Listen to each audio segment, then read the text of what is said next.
Back pain అన్నది దగ్గర 100 మందిలో 30-40 మంది బ్యాక్ పెయిన్తో సఫర్ అవ్వడము, ఆ బ్యాక్ పెయిన్ వల్ల ఆఫీస్కి పోలేకపోవడము, మన పనులు మనం సరిగ్గా చేయలేకపోవడము, మరీ ఎక్కువ వయసు ఉన్న వాళ్ళైతే చిన్న వాకింగ్ కూడా చేయలేకపోవడము, పడుకున్నా కూడా నొప్పి రావడము, కూర్చొని లేస్తుంటే నొప్పి రావడం.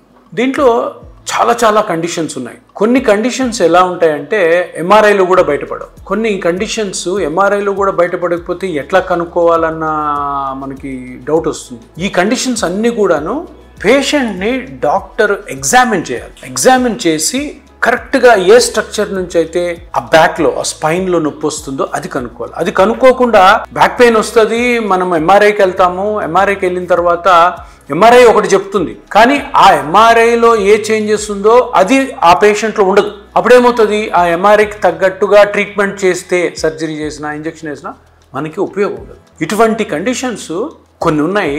వాటిల్లో ముఖ్యమైనది ఫ్యాసెట్ జాయింట్ ఆర్థరైటిస్. స్పైన్కి మధ్యలో, అంటే రెండు ఎముకల మధ్యలో ఒక చిన్న జాయింట్ ఉంటుంది, దాన్ని ఫ్యాసెట్ జాయింట్ అంటాం. అది కానీ అరిగిపోయింది అనుకోండి, నొప్పి వస్తుంది. ఇది ఎంఆర్ఐలో కనపడదు. కొందరిలో కనపడుతుంది, కొంతమందిలో కనపడదు. ఇది క్లినికల్ ఎగ్జామినేషన్, పేషెంట్తో మాట్లాడి పేషెంట్ నొప్పి గురించి కనుక్కొని పేషెంట్ని ప్రాపర్గా ఎగ్జామిన్ చేసి తర్వాత ఎంఆర్ఐ తోటి మనం కొరిలేట్ చేసుకోవడం ద్వారా ఆ ఫ్యాసెట్ జాయింట్ ఆర్థరైటిస్ అన్నది మనం ఐడెంటిఫై చేయగలము. ఫ్యాసెట్ జాయింట్స్కి ఎటువంటి కూడా ఆపరేషన్ లేదు. కొన్ని పెయిన్స్ ఫ్యాసెట్ జాయింట్ పెయిన్స్ కూడా అవ్వచ్చు. ఇవి 100లో దగ్గర 30-40 మందికి ఉంటాయి. వయసు ఎక్కువ అయిన వాళ్ళలో ఎక్కువగా ఉంటాయి. దీనికి బెస్ట్ ట్రీట్మెంట్ ఏంటంటే radio frequency ablation of facet joint nerve అని ఒక ట్రీట్మెంట్ ఉంది. ఇది చేయడం ద్వారా కంప్లీట్గా ఫ్యాసెట్ జాయింట్ నుంచి వచ్చే పెయిన్ నుంచి మీరు బయటపడతారు.